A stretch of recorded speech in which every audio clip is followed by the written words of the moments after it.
All right, man. Episode 31 of the Cozy Corner of Cinema. Today's date is October 28th, 2022, and this is Halloween weekend. You got a nice cool breeze in the air, a little chilly. We're getting right into that transition of winter, whenever that may be, but the cool air is coming in. The leaves are falling off the trees, but it still looks beautiful out there. All the oranges, yellows, greens. It's a truly magnificent sight to see, man. I was leaving the supermarket the other day, and outside there was a giant red tree, man. Giant tree full of red leaves, and I tell you, man, you could take a picture of it, you can try to describe it, but seeing it with your own two eyes is something that cannot be truly replicated. All right. Lot going on this weekend, man, I tell you, and a lot for the channel as well. I got a new November 2022 Blu-ray audio recorded. That's going to be up on either Monday or Tuesday, as well as the top 10 of 2018 will be up on Tuesday. So finishing up a couple films I still need to watch, but we're making good progress. But a lot to do, man. Got to record it, got to edit it, got to finish up those films, got to get it in video format, got to upload it, man. There's a lot to do. We're going to take it one step at a time, man. We're not going to look at the whole picture from the top. We're going to look at it as one piece at a time. That's all you can do. If you're in a situation like that and you have all this to do and you're thinking, gosh, man, I just don't know if I can get it all done. You just take it one step at a time, man. It's like a puzzle, one piece at a time. And then when you're all done, you got all those pieces together, you're going to see the big picture and you're going to go, all right, man, good work has been accomplished. It's great, man. Just having the opportunity and having the time to get this all done is phenomenal because on top of that, plenty of writing to get done. Filming has to get done this weekend. Last weekend was very productive in filming. Um, I just look at the times like this and I just think of the idea of going out and just socializing or sitting at a pub or a restaurant and just talking about absolutely nothing, nothing intellectually rewarding, nothing spiritually rewarding, just nonsense conversation. I just find completely beyond out of the realm of possibility, man. That's not even on my radar, man. Any kind of social interaction like that of just taking time out of my day just to do nothing, man. I don't ever want to hear those words, man. I'm doing nothing today. Somebody asks, "What are you doing today?" You know what I'm doing, man? I'm working, man. I'm always working on these things, man. Writing or getting the show done or taking in art, man. I have absolutely zero interest in any sort of going out and just drinking or eating at a restaurant, man. Absolutely zero interest. And with if you do that, man, then you don't have any time to get the work done. And this weekend's gonna be great, man, because this past week has been productive as hell, man.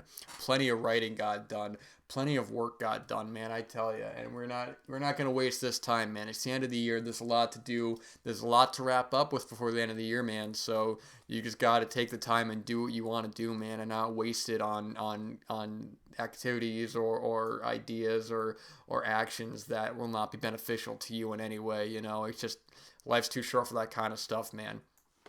Speaking of life being too short, an acquaintance of mine had pointed out today that the film that I had talked about last week, the Palme d'Or winner, Triangle of Sadness, which I talked about and liked quite a bit. I had no idea that the one of the main actors in the film, who plays one of the main characters, Yaya, played by Charlbi Dean, had actually passed away this year, this past August, at the young age of 32. And I had no idea, man. It was just such a total shock. And I mean, the film had been completed before her passing, so there was, sometimes a film comes out and they will usually put a little RIP or in memory of, and there was nothing there. So that was just absolutely awful news, man. She was fantastic in the film and one of the highlights of it, and just reading that was such a shock. So just definitely want to give a heads up there, just a major RIP to her, and keep that in mind when you go see Triangle of Sadness, of her just giving this fantastic performance. She's a character in the film who is you have an idea of her at first as a very shallow and narcissistic character, but there's a little more depth going on with her, and she actually addresses that, which is so refreshing that she's not a one-dimensional character, which is just a testament to Ruben Östlund's directing and acting. I mean, directing and writing. I apologize. So definitely keep that in mind there, and got to get in those 2022 watches before the end of the year, man. There's still so much to come out, and we still have time to watch them, man. Like I was saying just with last weekend with Triangle of Sadness and some other films that I think I might need to catch up on. I think for 2022 watches so far, what's out, I think I'm actually pretty on top of for once. There's a couple films that I might still need to see. What's that film that came out earlier this year from, I think it's, yeah, here it is. It's from Asghar Farhadi. That film, A Hero, which came out in January of this year, and I have not seen, but I've been hearing some great things about. I actually have not seen any of his films. I think he got a lot of talk a couple years ago with two films he did: A Separation from, I think 2011, and The Salesman, which is another film that he did. And he actually had a film in 2018, Everybody Knows, which I haven't watched, and I wonder if it's worth watching or not, because I'm at the point now where I think I'm going to go for about 100 films for this list. I'm currently at 96 right now, and I need to be done by Sunday at the latest, and at Monday to have time to record and edit it. So I only got a couple more films I'm gonna get in there. And there's just been some good 2018 films that have been coming across. I think on the next Cozy Corner, if I don't have something else I want to bring up, I might bring up some films on the list that I want to highlight that won't make the top 10, because I've said before, I think ratings are a pretty poor way to rank a film's quality. You can give I think people with Letterboxd and stuff, they become so obsessed with, you gave this film this and that, and I just think that's a really poor way to indicate a film's quality, on top of, besides the obvious being, if you think a film is 5 stars, you think a film is 1 star, but I'm looking at my list here, and I've given so many films 3 stars or 3.5 stars that are not on the same level of quality that I rank higher than others, but I'm also getting different reactions to the film, and I don't think it's fair to rank a comedy being better than a drama, because you're going to get 2 different reactions from the film, and I also don't want to direct someone away from a film's quality if I give it a poor rating or something. Very rarely, I don't think, if ever, even if I strongly dislike a film or give it the lowest rating or whatever, anything like that, where I would direct somebody not to watch something. I think the important thing with a lot of film and film criticism that I think people kind of get too obsessed with is that if they're interested in a film, and if a film is getting poor reviews, or they look at meaningless numbers on Rotten Tomatoes at the aggregator, then they will not see the film, or they will go, well, this got a bad review, so I'm not going to see it now. And I think that's such a poor way of viewing films. I think if there's a film you want to see, you should see it regardless of any kind of film rating or not. I mean, I think Rotten Tomatoes especially has become a pretty poor way of seeking film criticism, because there's plenty of films that I see that I feel strongly about one way or the other, and then you look at the aggregator and it's just high or low, and you just think like, man, I mean there's some true stinkers, man, that I watch. I'm just like, man, I think this was just completely void of any sort of intellectual quality or any kind of enjoyment, and then you look online and it's getting rave reviews, and that's fine. I'm never going to be one to talk somebody out of enjoying something that I didn't, or vice versa. I think there's room for debate and discussion, but I am not trying to convince anyone that a film that they enjoyed that I didn't, that they should feel lesser of, or their opinion is lesser of, because the whole idea of rating art or comparing art to one another is completely pointless, and you're really taking away from the art there. One thing that I have always been very staunch about is I'm very firm and staunch in believing that there is no such thing in objectivity in art. I hear people all the time say, well, this film is objectively better than this film. And I say, you're completely wrong, man. That is impossible. It is impossible for a film to be objectively better. Because here, the way I see it, you can have, and there have been films from 2018 that I've seen that have the best film crews, that have the best actors, the best lighting, the best special effects, this and that. It all looks fantastic. But the script and the film itself is not worth holding a candle to. There's nothing to there. And then you watch films that don't quite have that are limited with their crew, limited with their budget, limited what they have, but the script is sharp, man, and you get more out of the film. I don't care if a film is the best reviewed film of all time and it's the greatest film ever, this or that. If you get nothing out of the art, man, then the art failed for you. So I don't ever want to hear someone say that a film is objectively better than another film, even if I love the film, even if it's my favorite film, one of my favorites, you know. And I know I just said in terms of ranking films that, I mean, when it comes to the lists and stuff, I cannot stress enough, this is just for fun. This is just a way for me to see more films, to reevaluate films that I had seen previously. But in no way, I mean, when I look at my top 10 as of this moment, all 10 of these films are worth their own merits, and none of them are better than the others, because you're going to get something out of each and every one of these films. Much in the same way that films that are at the very bottom of my list, you're going to get something out of that I didn't. So it's a poor way to look at art.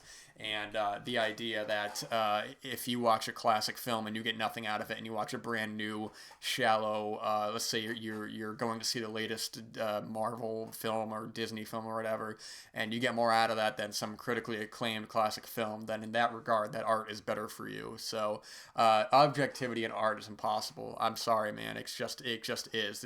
Art is such a personal thing, man, and how you interpret art of a film or a painting or a piece of music. Music especially, man. I don't even understand music criticism more than film criticism.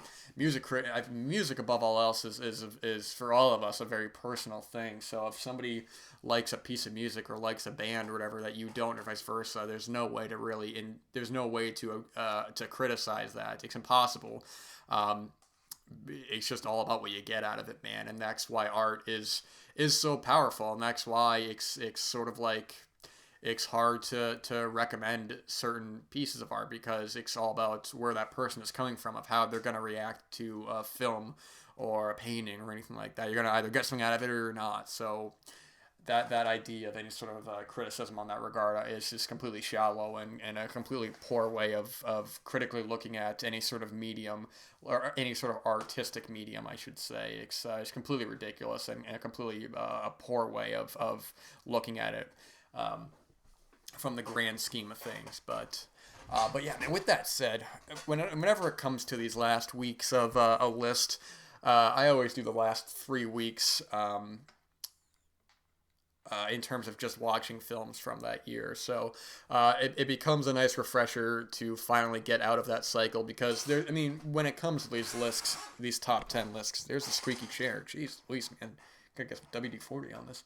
When it comes to these kind of lists, I mean, when I say it's easier for fun, I mean, there's going to be films that I'm going to see later on that came out that year.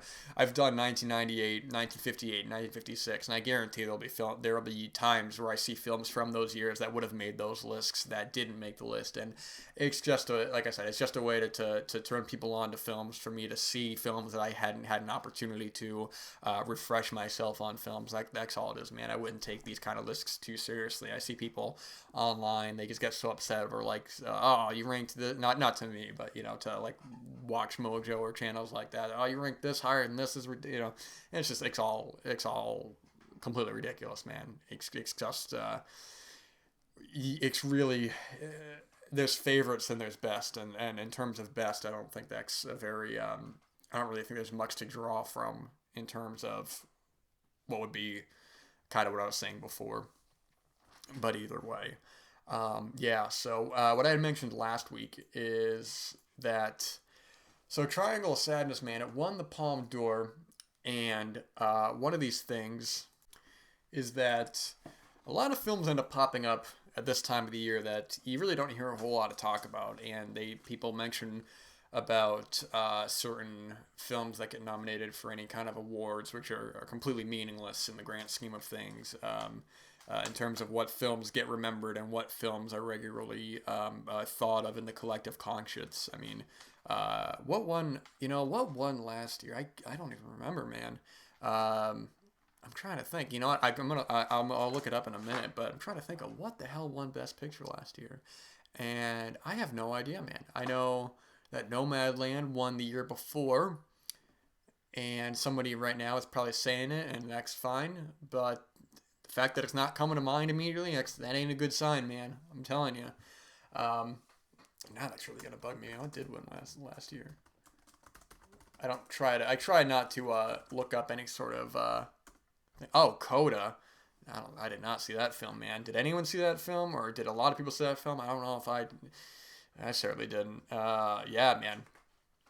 But what I was saying before is that going into the year, we're going to get a lot of films coming out at once. We're going to get a lot of critically acclaimed films. We're going to get a lot of talk. But it is important to remember, man, that to not get swept up in the hype and to not walk into a film with any kind of expectations, which is it feels like impossible to do at times, because on some level, unless you know absolutely nothing about a film, which is what I try to walk into every film with that mindset, I think there's going to be some expectation. And when I say walk in, I don't mean literally walking into a theater. I meant to say theatrical film, but that came out weird, and I said theater in a weird way. But any sort of film, it's better to not to let yourself kind of be taken by the film, and sometimes that's for better, and sometimes that's for worse. I had mentioned last week with Triangle of Sadness how the film is separated into multiple parts, and I hadn't seen the trailer for a while. I really didn't know what the film was about, and then I went to go see a film, and the trailer had shown before it, and there was a brief shot of a sequence in the third part that now you have that idea of that where characters are going to be. They're and right there that's an issue right there. Without that knowledge, maybe you'd watch the film and you'd go, okay, I did not expect it to go this way, but you're watching the film and you're just kind of waiting for this certain event to happen. What else? I saw the new Claire Denis film, which I mentioned briefly on the November episode of November Blu-rays, which is going to be coming out this weekend. I saw Stars at Noon, man, and man, I don't know about this one, man. It's one of these films that I mentioned before where I walked in not knowing anything what it was about. I was like, all right, Claire Denis got a new film, let's check it out, man. And it's one of these films, I think we all have these kinds of films where you go in, man, and you don't know what it's about.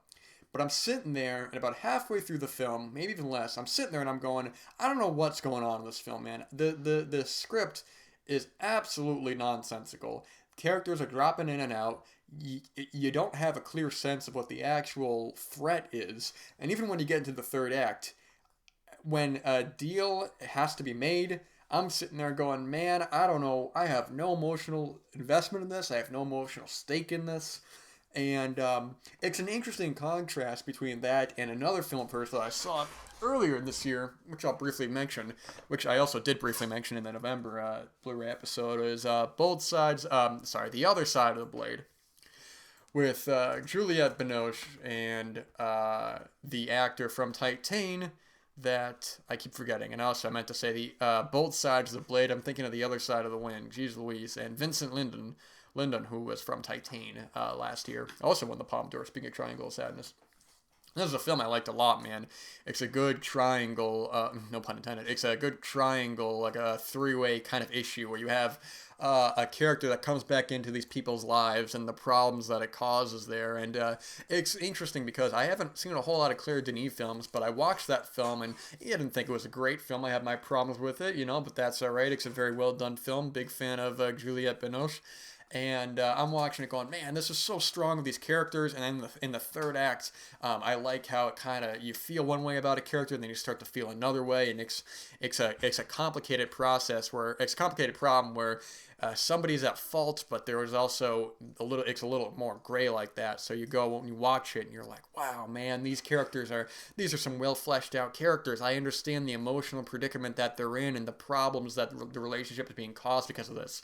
And then you watch Stars at Noon and you don't really quite get that. You wonder why these characters are even doing this. You wonder why that at a certain point why a character just doesn't walk away from the situation, and it gets more complicated after that where they become trapped in. But it's a film, you watch it, and there's multiple points where you start to think to yourself, besides the chair being squeaky, you start to think to yourself, what is this character doing here, man?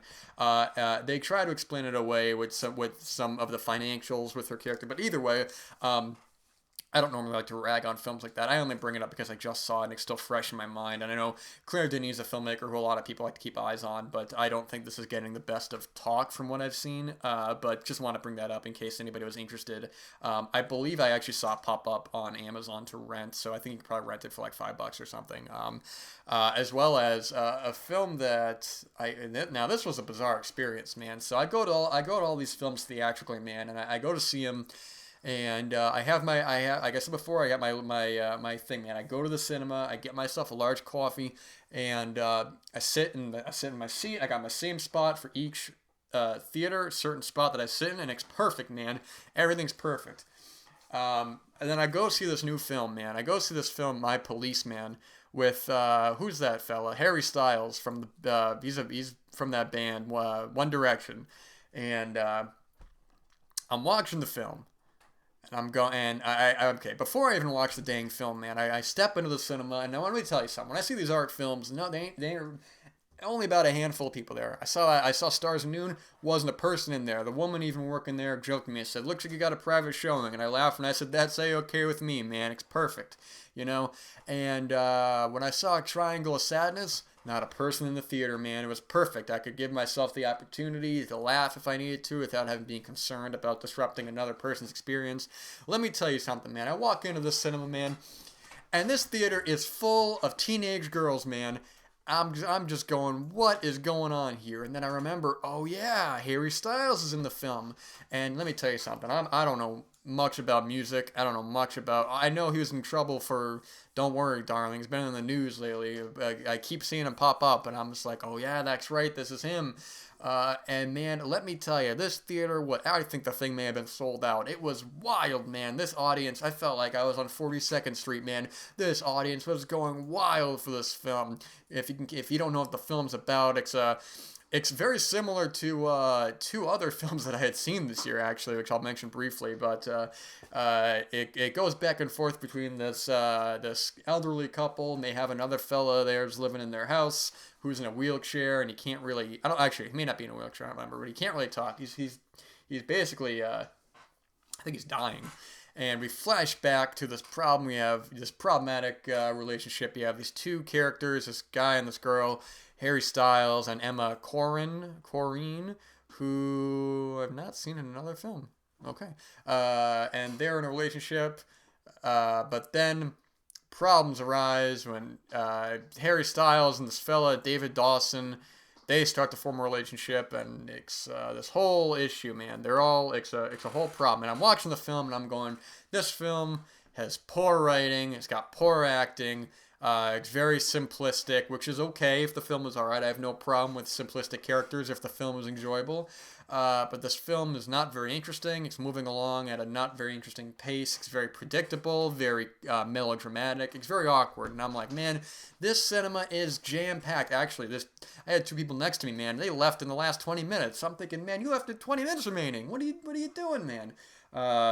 It was a wild experience, man. Whenever there was a love scene, oh my gosh, man, I felt like I was I felt like I was in a gentleman's club or something. That audience was going wild, and you know, when I've mentioned before in the show, when I was younger, going to the cinema, the theatrical experience, I always found so troubling because I didn't like any noise in the cinema, and I still don't. But man, let me tell you, when you get that 42nd Street mindset where you pretend like you were on 42nd Street in New York in the 1970s and 80s, and you have an audience with you, and you learn to channel that out, you can watch anything with any amount of noise, man. I try not to. I try to watch films as silent as possible. When I watch a film, the phone goes silent. It goes off to the side, and no one bothering me, man. But let me tell you, it was a wild experience seeing this film. And the two films that I had seen earlier this year that I had mentioned that kind of reminded me of it, because they were all three films about homosexual relationships that were period pieces, was the film Fire Song. Or is it Fire Song or is it Firebird, man? I get the two names mixed up. I think it's Fire Song. No, what am I talking about? It's Firebird, I think. Yeah, Firebird. Which is a film I liked a lot, actually. I think it might be out now because I saw it earlier this year. And the new Terrence Davies film, Benediction, which I wasn't, man, I wasn't really crazy about that film.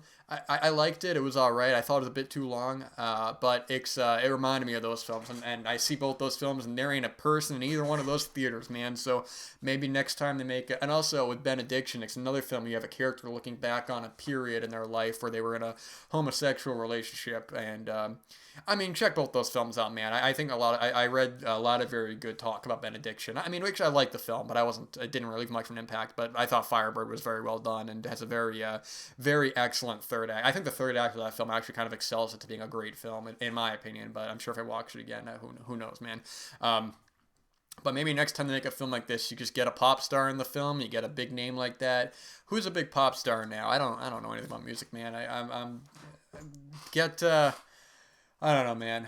I couldn't actually even name you a current male pop star.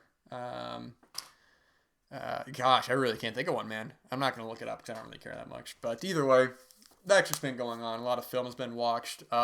Normally, I try to single out specific films to talk about those, and I don't even want to be negative with films like Stars at Noon and My Policeman. You know, check them out if you want, man. I don't want to rag on those films. I just want to bring those up as recent brand new films that I watched. But so this is Halloween weekend, man. So, geez, I've been eating.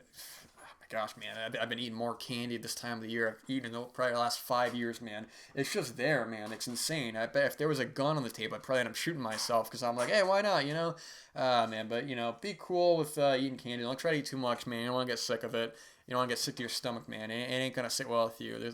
You're eating it solely for the enjoyment. There's no nutritional kind of value. You're not going to feel better after it, but sometimes you just got to get those little treats, those little experiences to get you through it, man. And I totally respect that, you know. This week, you know what, man, this Halloween, I hope you're all gonna get that Halloween mindset, put on something fitting for the mood. I'm gonna get myself a nice warm, a nice hot cup of hot chocolate, man. Gotta have myself a double of two Halloween films I like to watch: Ernest Scared Stupid and Hubie Halloween. You know, it's just try to. I like the lighthearted kind of Halloween films, man. You know, you watch so many horror films throughout the year, you don't get sick of them, but at a certain point on Halloween, it's like, you know what, man, we could watch another horror film. We could watch something like this, man. I think that's totally cool. So, hope you all have a fantastic Halloween. Hope you all have a fantastic weekend. Use your time wisely, man. Don't waste it on meaningless social nonsense, man. Don't waste it going out and just doing nothing and sitting back and going, man, why? I just wasted my whole day doing nothing. Unless, of course, you want to do that, then God bless you, man. It ain't my place to tell you how to live your life, so you're going to do you, and that's A-okay. There ain't no wrong way to live your life as long as you're not hurting yourself or anybody else, man. So, we're going to take in this weekend with stride. We're going to get the work done. We're going to take in art as we do every weekend, and we're going to get that Halloween mindset in. So, hope you all have an enjoyable weekend. Take care, all the best, and we will be back next week.